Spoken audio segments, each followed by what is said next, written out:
What is the best humanitarian aid for Ukraine? I'm sorry to say, but I say it's weapons. It's heavy weapons to kick Russians out. That's Yevhenia Cravchuk, a Ukrainian member of parliament, speaking at the World Economic Forum in Davos in May.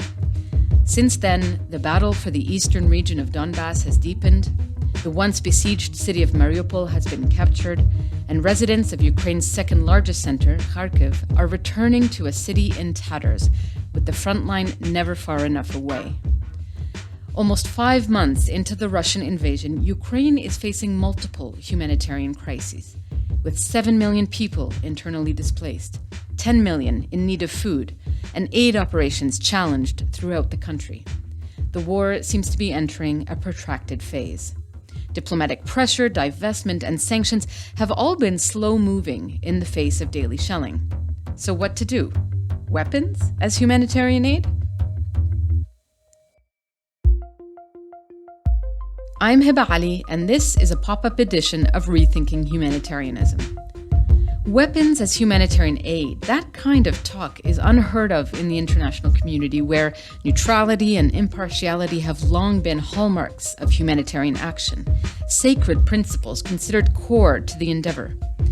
But in recent years, these principles have been put into question, most notably by local aid workers in places like Syria, who ask how they can be expected to be neutral when they're being bombed by their own government. And today we're seeing similar challenges to the humanitarian principles in Ukraine. So what are the implications? Are humanitarians ready to take a stance? Are the days of apolitical humanitarian action over? Did they ever exist? And how should the aid community engage with an emerging form of nationalistic humanitarianism that sees neutrality as hurtful rather than helpful?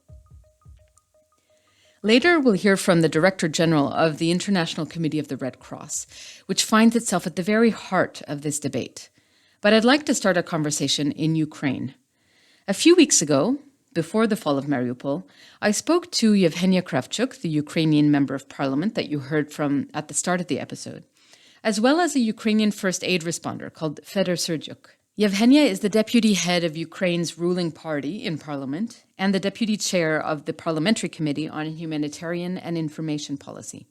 And Fedir runs a company that provides health and safety consulting to businesses, but has diverted his energy to training civilians, police officers, and the Ukrainian army in first aid.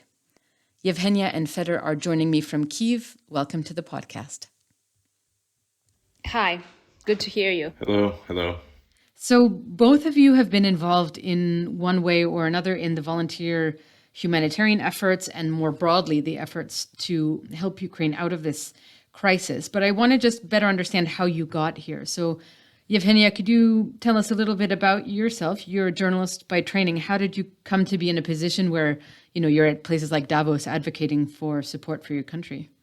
I became member of parliament in 2019. I didn't imagine that in 2022 I'd be in places like Davos or traveling to different capitals, to DC, to Ottawa, to Brussels, to advocate for Ukraine, which is in struggle for its independence. So basically, my career started when I was in the Institute of Journalism. I was working on TV, and then I joined a crew that made documentaries.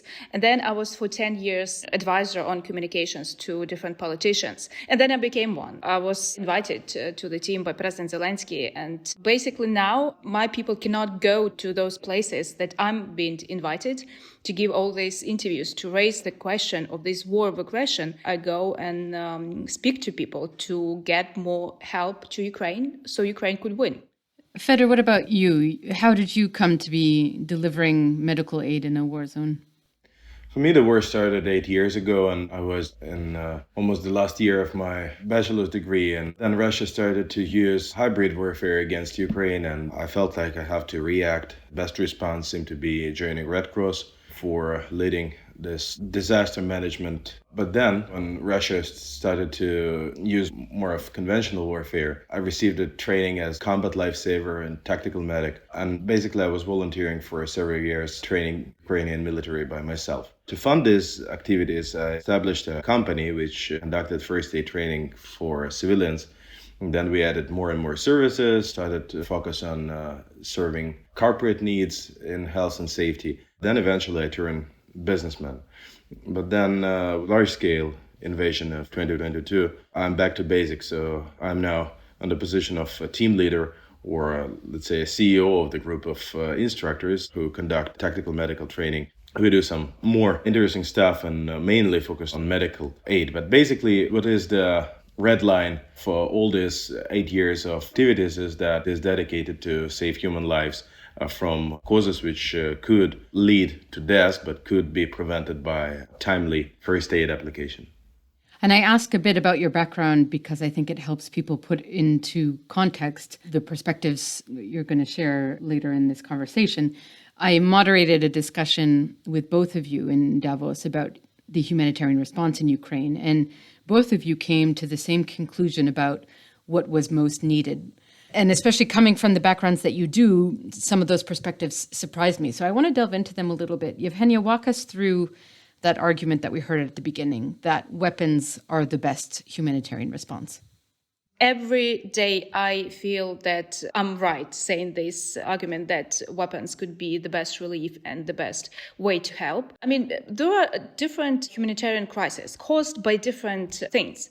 It could be natural disaster. Basically, what the community has to do is only help people because, you can't do anything except of to whatever would do climate change and everything we discuss about.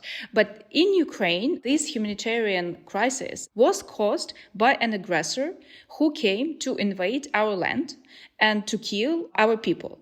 Of course, we need fuel, we need tourniquets, we need medicine, but we will be needing these for years if the aggressor would not be stopped. Because helping people who are suffering, it's a continuous thing. We have a lot of people who had to relocate, at least 7 million people who changed their location. So they came to other territories, more relatively safe. But why I say more? Because in any territory you can get a missile strike, rocket flying to this territory. But still, we have a fully operational government, local councils, people, they have access to medicine, to online, at least schooling, to social security. We would need more money to finance this, but we can handle that. And then you have these territories that you see that were occupied by Russians. And when you come to this territory, it's all ruined. You have to bring food, water, gas, electricity. How can Ukraine help those people? We can't help unless we kick Russians out, go there, liberate this land and help people. So that's why we need weapons to kick them out, because we should have the strong position on the battlefield, not being asked to capitulate or something. And so your analogy with climate change is that in a natural disaster, it happens once, it's over, and then people need the humanitarian aid. But in a conflict, it's a different dynamic. In the conflict, you could be sending this medicine for 5 years. But if you do not send the weapons to end this, because that's the only way to do. Fedir, what about you? You talked about being motivated in everything you've done to date by saving lives. You're a first responder. You're short on equipment and need more medicine. But instead of calling for tourniquets, you're calling for weapons as well. So walk me through your thinking.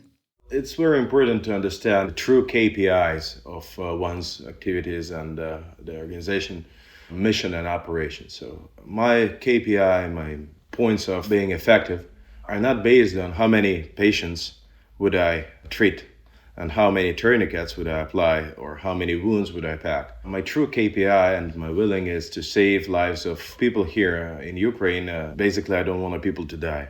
The root cause analysis leads me to the conclusion that the only way to stop this awful suffering with tens of thousands of casualties is to win this war. I mean, Ukrainian victory is so far the only scenario I can really believe and consider as a real one. Why weapons, though?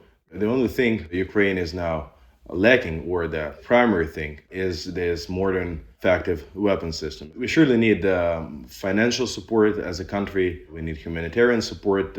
But the root cause analysis leads to the conclusion that weapons will end the killing of people, which would be the best doctor, in my opinion. I mentioned this point of view to the head of an aid organization, and the word he used to describe it was bloodthirsty. What do you make of that? Striking the peaceful cities with artillery and airstrikes and everything is bloodthirsty, I can agree, but not If the mission and the willing to defend your country from the genocide is bloodthirsty, then I do not understand anything in this life. Bloodthirsty is what happened in Bucha, what happened in Borodyanka, in Irpin, those small cities near the Kiev. I'm totally sure that if Russian soldiers would go inside of Ukrainian capital, they would do the same. Of course, our soldiers are fighting back and killing Russian soldiers, but that doesn't make them bloodthirsty. They didn't start it.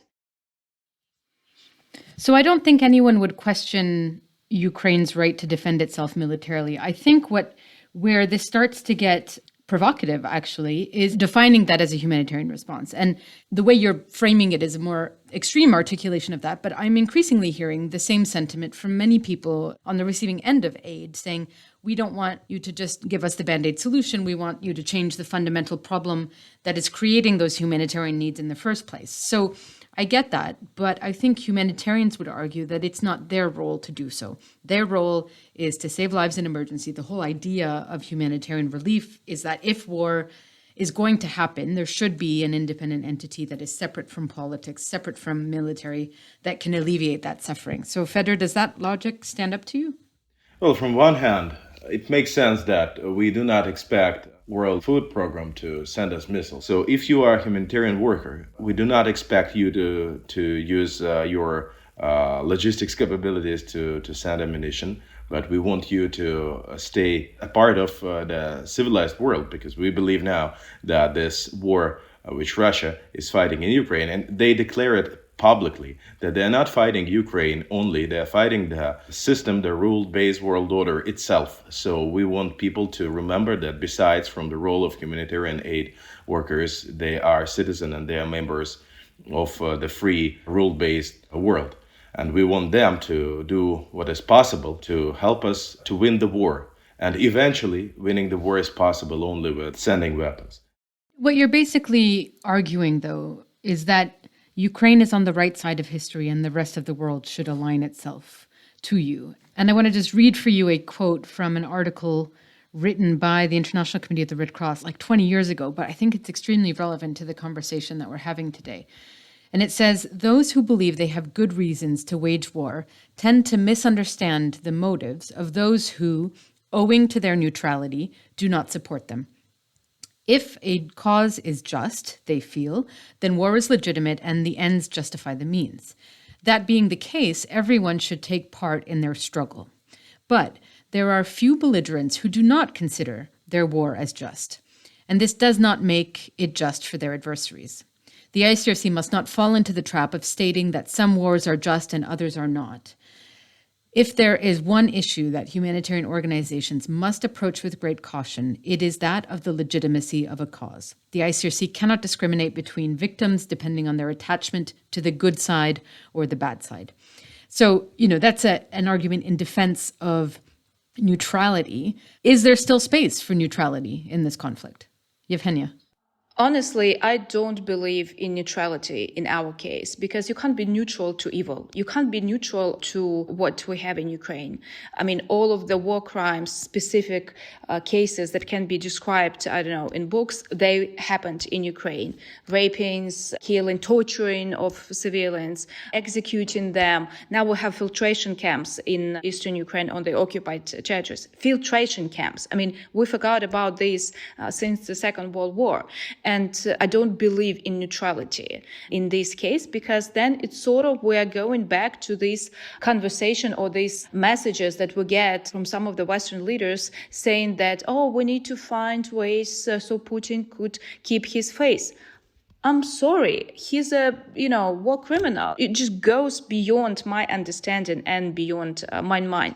If there is a will from International Red Cross or like any other international organizations, for example, to help people in temporarily occupied territories such as Mariupol, which is occupied, I don't see the Russians letting them go there inside and giving, for example, food or water.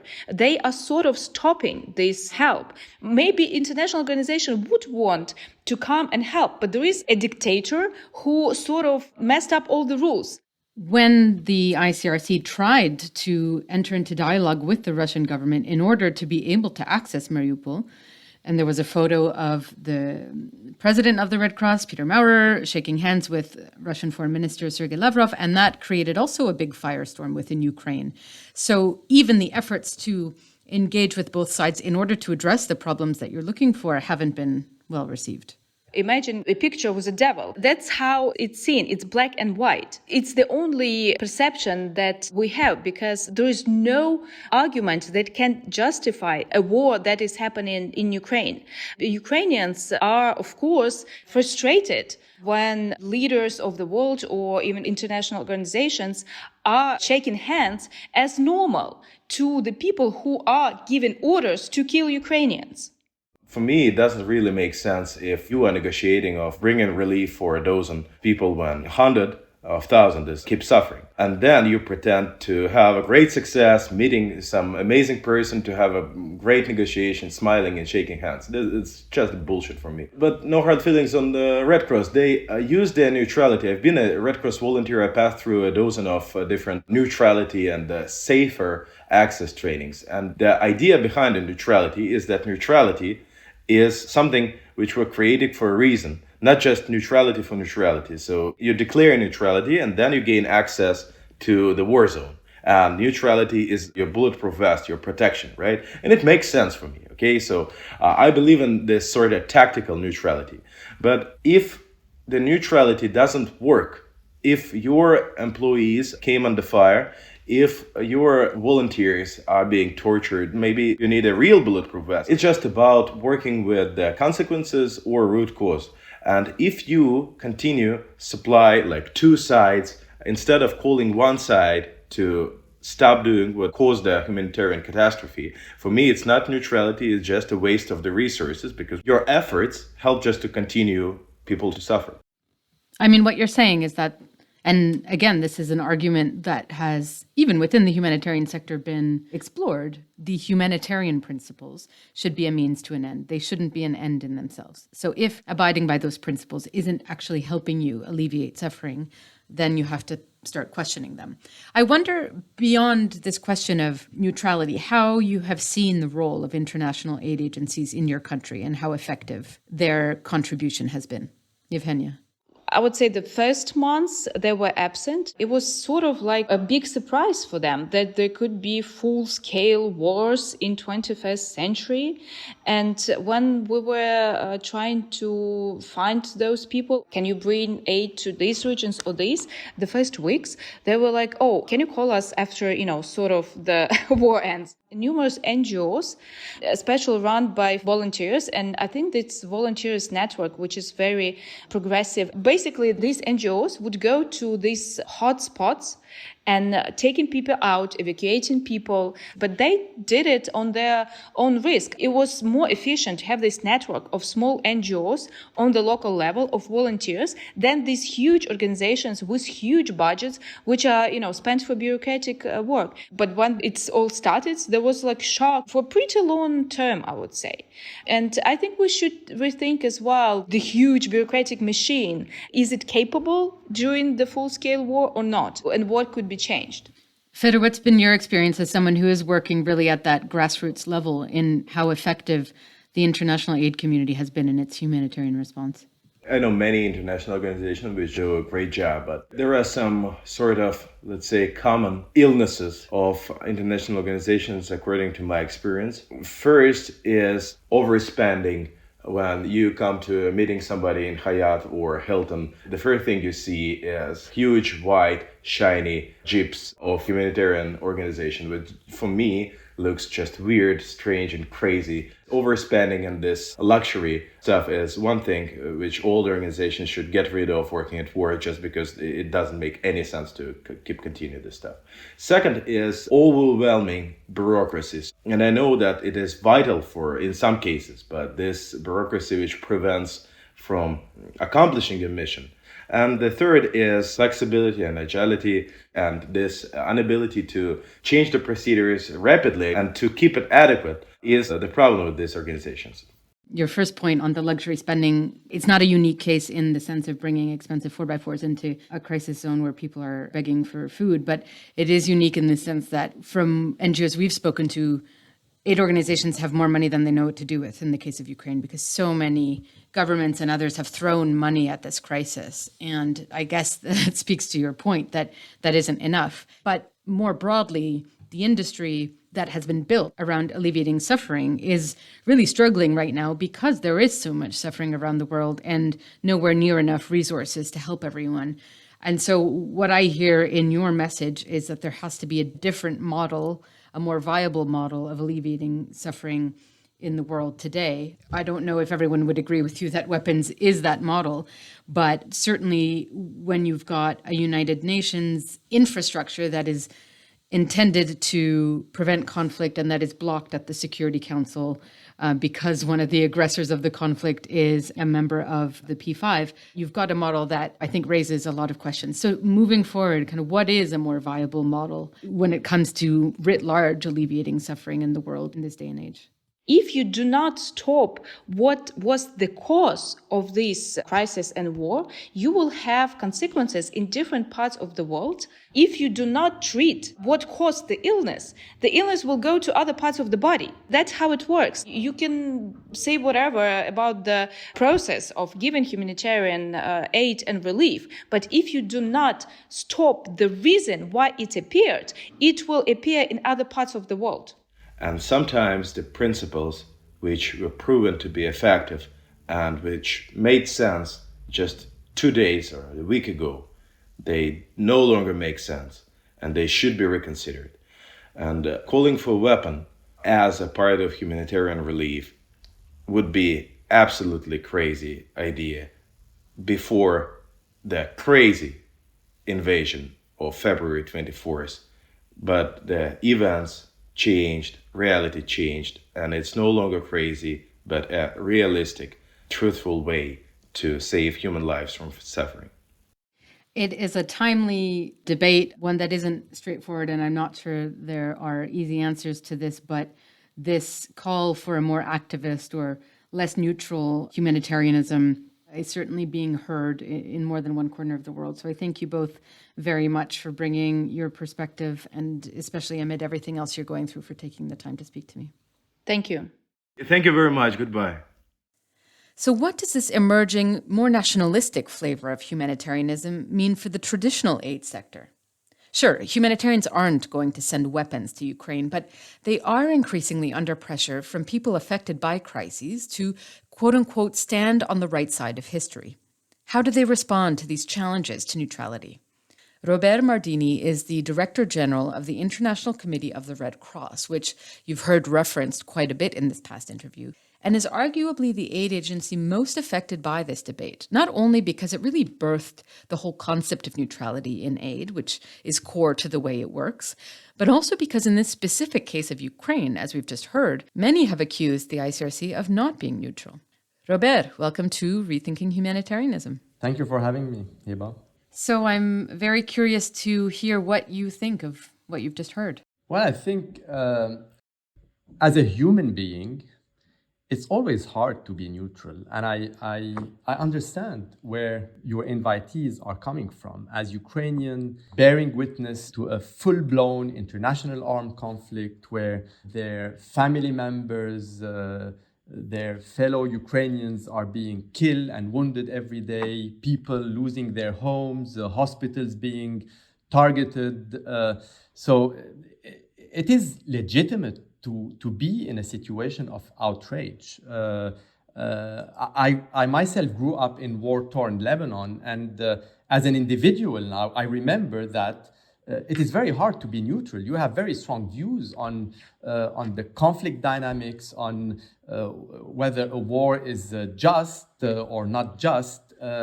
So I understand this as a human being.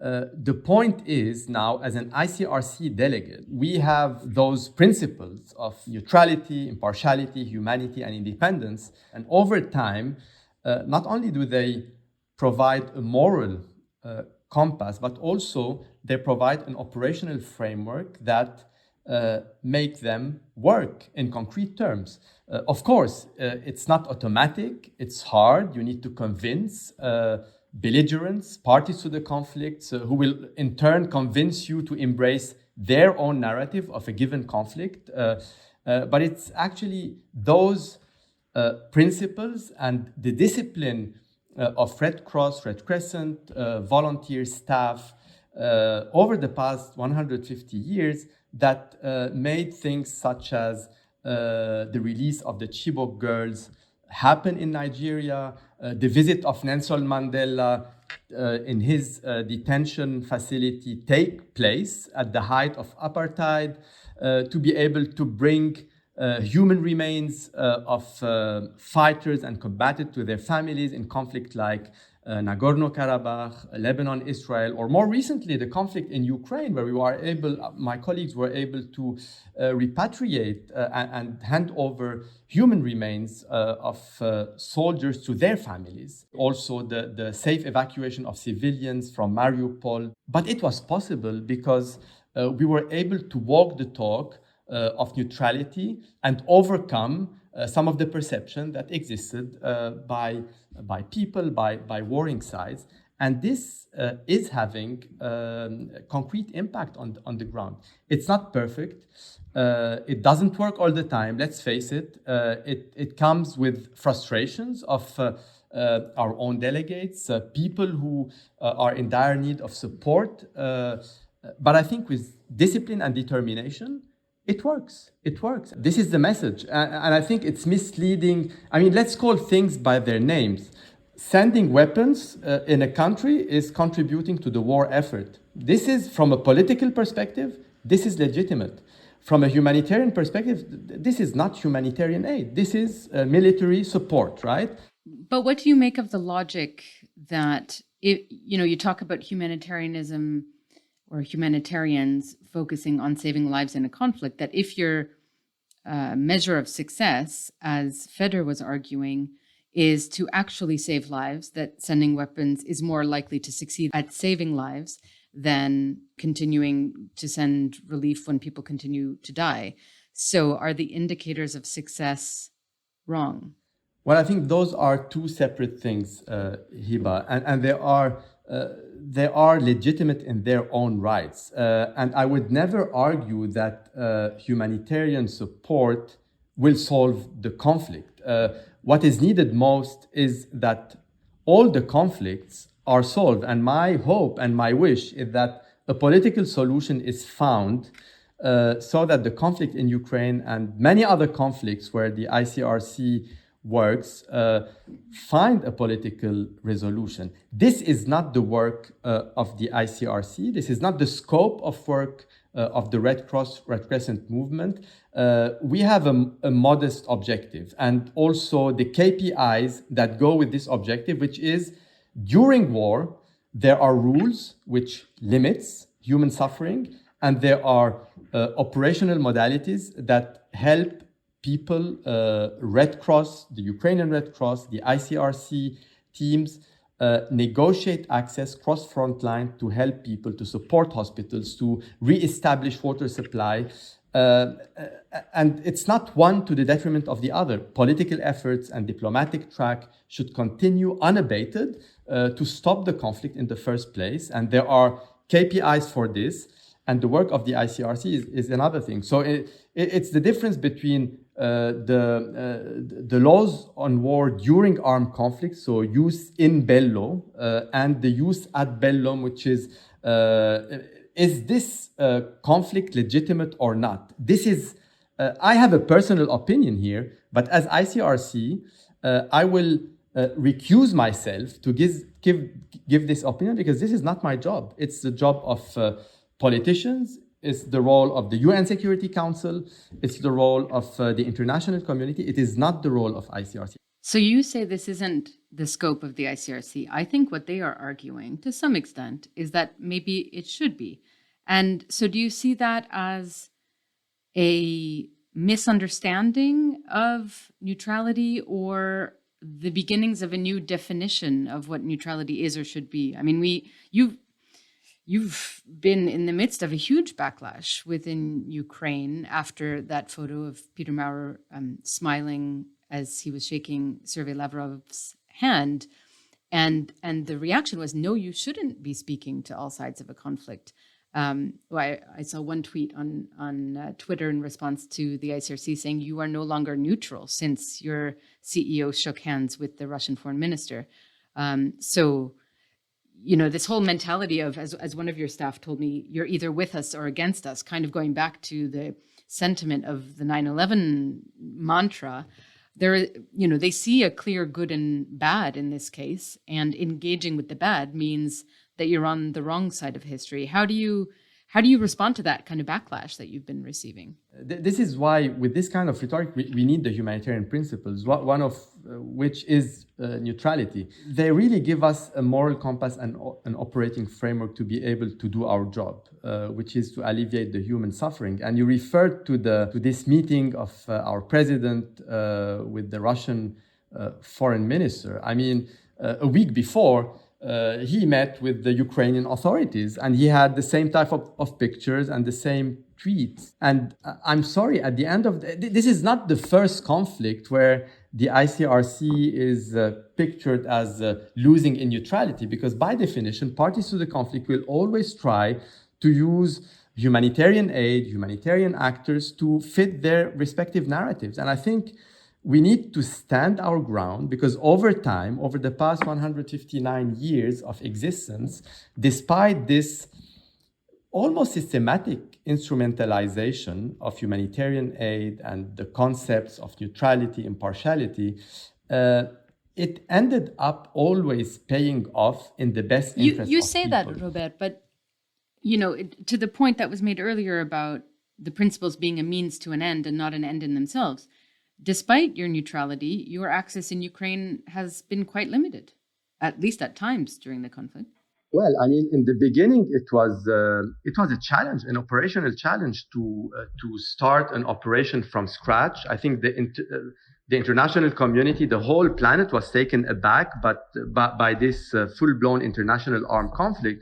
But I think today, 3 months into the humanitarian operation, where the ICRC was able to scale up massively its presence in Ukraine with more than 700 staff working in 10 locations close to the front lines. 8 million people regained access to drinking water, including the population in Bucha and Irpin. In almost no time, water supply was re-established. 200,000 highly vulnerable people across Ukraine got access to cash assistance.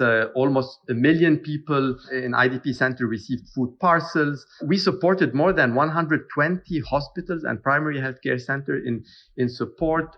We were able to facilitate the evacuation of civilians from multiple cities in Ukraine. We are visiting prisoners of war on both sides of the conflict. We are bringing news to the families who are anxious about their whereabouts. 1,900 families were informed about the whereabouts of their loved ones. So I guess the argument is it won't work in every situation, but in many situations it is working. And even if it doesn't work in Ukraine, that neutrality and perception of neutrality helps you elsewhere. No, I mean, I'm saying all this is happening in Ukraine. First weeks were tough, but now we are able to operate with Ukrainian water boards, with the Ministry of Health, with the social welfare system, with the Ukrainian Red Cross. And these activities are saving lives today. And I think this is the result of walking the talk of neutrality and standing the ground. So I'm hearing you saying actually being neutral has given you this access, but how politicized this debate has been in Ukraine has also had implications on your operations and this vitriol that you were getting on social media and so on. How has that landscape or this very politicized environment in which the concept of neutrality isn't really respected by the parties to the conflict, how is that affecting your ability to operate? Well, that was challenging, Heba. And I think the misinformation, disinformation, hate speech that was really also taken to social media had an impact also on our access in the field. It is not new. I mean, it always happened in the physical world. Now we've seen unprecedented magnitude in the digital space, and we need to be able to push back against this. But now we know for a fact that it was a targeted misinformation, disinformation campaign against the ICRC. We know this because more than 95% of mentions on this came from bots, automated or shady and inauthentic accounts. So we know this. And this does not represent what the vast majority of Ukrainians today benefiting from this support and this help tell us when we meet them, when we cross front lines. And so it's only part of the reality that is inflated, that is challenging, that we need to address, but it's not the full reality. Maybe it has reached an unprecedented scale and magnitude in Ukraine, but it also existed in places like Ethiopia, in the Tigray, and also in Syria 10 years ago, but it did not have this level of sophistication, I would say. As you say, this isn't just a question of Ukraine, and Ethiopia is a great example, in Syria as well. This is a new reality. And I think with the sector moving towards localization and a push for more local aid delivery, it's going to be something the sector faces more and more, with local humanitarians saying it's impossible to expect us to be neutral, and in you pretending to be neutral or saying that you're neutral, that you're, as we heard earlier, you can't be neutral to evil. So to what extent is this principle, as much as you want to stand by it, being tested by the rest of the environment in which you are operating in more than it has been in the past? Well, I think here again, the KPI to me is the families who receive the human remains of their loved ones. The KPI is the civilians who chose to stay in places like Irpin and Bucha and having access to drinking water. The KPI to me is the doctors and nurses who are able to operate in hospitals in Ukraine because they got support from the Ukrainian Red Cross or the ICRC. These are the KPIs for us. And today, we can of course look at the glass half full or half empty, because we need to do much more. And I'm not pretending that we are able to cover all needs because of the sheer magnitude and the level of devastation that we're seeing day in and day out. And now it's happening as we speak in the Donbass. But I think, again, it's so important to remember if we lose this space for neutral humanitarian action, let's imagine a moment what this could have looked like in the wake of the 9/11. The rhetoric at the time was to be on the side of the coalition or you're on the side of the terrorists, right? How many conflicts people are labeled with terrorists? I mean, for us, we don't use this label because they are human beings. They still have rights by law. They still have families who deserve to hear from them. It may not be popular in such moments to not pick a side, but our neutrality allowed us to continue to give us access to detainees in Guantanamo, many of whom, remember, were released without charges. So I think it's not only a short-term thing. It's standing our ground on neutrality is a long-term endeavor. And I think it would be a big mistake now to just mix things and have humanitarian organization having political agenda. I mean, and I'm not saying that the entire humanitarian sector should follow the blueprint of impartial, neutral, independent humanitarian action. I'm just saying that this is the choice of ICRC.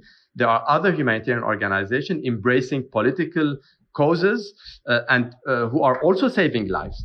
The point is, when the conflict dynamic changes, when the front lines shift, and when the other side is controlling the communities they were serving the day before, they lose access to the communities. That's the difference.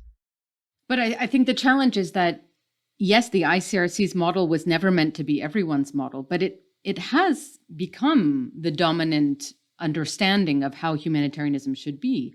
And thus those organizations that aren't neutral are, I think, put in a more difficult position. Though you know him well, of course, Hugo Slim, who was formerly head of policy at ICRC and an academic and researcher, he wrote a piece for us arguing there was a long history of non-neutral humanitarianism, and we see that all the time. The UN in Congo, faith-based organizations for the Norwegian People's Aid. Solidarity with the people that they aim to help supersedes neutrality and impartiality. That's the way they view their work. So, I mean, are we overstating the role of the principles in the wider community? I mean, it's interesting what you say, Heba, because I mean, over the past 20 years, I've seen more and more organizations evoking the neutral, impartial approach as being the panacea. But again, we've never said that impartial, neutral humanitarian action should be the blueprint for all other organizations. Organizations that are openly supportive of a party can do valuable work, but might not be able to cross frontline. And that's the point I made before. Very often we hear from, in highly polarized context and conflict, we hear from both sides that we are not neutral, which I think to me is a good indicator that we are. It's another KPI that I track very rigorously. It's always good to ensure that also in terms of perception, we are in the middle, because this is the best guarantee for us to be able to make a difference on the ground and to have our teams. And when I say our teams, it's not just ICRC, but it's also, you mentioned localization, national Red Cross, Red Crescent societies with whom we work hand in hand and we cross front lines also work in a safe way and being protected by their emblem and the perception that they are truly neutral. But it's not only being challenged on the ground by the parties to the conflict. I'm hearing the principles being challenged in places like Geneva by humanitarians themselves, saying it's time to revisit the principles. Is there anything that would lead you as the ICRC to revisit those principles? I don't think so, frankly, because today it's very hard to imagine what would the alternative be. And this reminds me a lot of discussions around the Geneva Conventions and international humanitarian law, because one could argue when you look at many of the conflicts raging across the globe that actually the Geneva Conventions are not working. They are being violated every day. So let's rethink the Geneva Convention. Fact of the matter, Heba, is that the Geneva Conventions were negotiated over 3 months by all states. So today they are hard law. If you now scratch them or scratch the humanitarian principles, you'd get something worse. Good luck to find a consensus. And the consensus would be the lowest possible denominator. So this is why I stand my ground as ICRC. And I think we need to stand our ground in terms of those principles who actually stood the acid test of time. And my wish today for Ukraine, the Russian-Ukraine international armed conflict does not add up to the long list of protracted conflict, because this is my main concern. And this is where the call is really for the international community, for parties to the conflict to find solutions sooner rather than later to stop the fighting. And I fully agree that it's not humanitarian aid that will stop this. But you won't be sending weapons to Ukraine anytime soon. Absolutely not. Robert, thank you very much. I know it's a sensitive topic and has been the subject of much debate within your organization, and I appreciate you speaking to us about it. Thank you for having me, Heba. For more detail on how the ICRC found itself engulfed by a neutrality row in Ukraine, check out a story we published back in May. And for more on the broader issue of neutrality, you might be interested in an opinion piece written, as it happens, by the former head of policy at the ICRC, Hugo Slim, who argues that you don't have to be neutral to be a good humanitarian. We'll post the links to both pieces in the show notes, which you can find, as always, at thenewhumanitarian.org/podcast. To stay up to date on humanitarian news out of Ukraine and beyond, you can also sign up to our free newsletter at thenewhumanitarian.org/subscribe. If you've got thoughts on this episode or topics you'd like to see us covering, write to us or send us a voice note at podcast@thenewhumanitarian.org. And if you're enjoying the podcast, we really appreciate you rating, reviewing, and sharing to help others discover it. Today, we'll leave you with an excerpt from a TEDx talk by author Anna Baltzer called The Danger of Neutrality. This podcast is a production of The New Humanitarian. This episode was produced and edited by Marta Vanderwolf, Sara Cuevas, and Whitney Patterson, and I'm your host, Heba Aly. Thank you for listening to Rethinking Humanitarianism. I've always thought of myself as a fair person, a do-gooder, a peacemaker.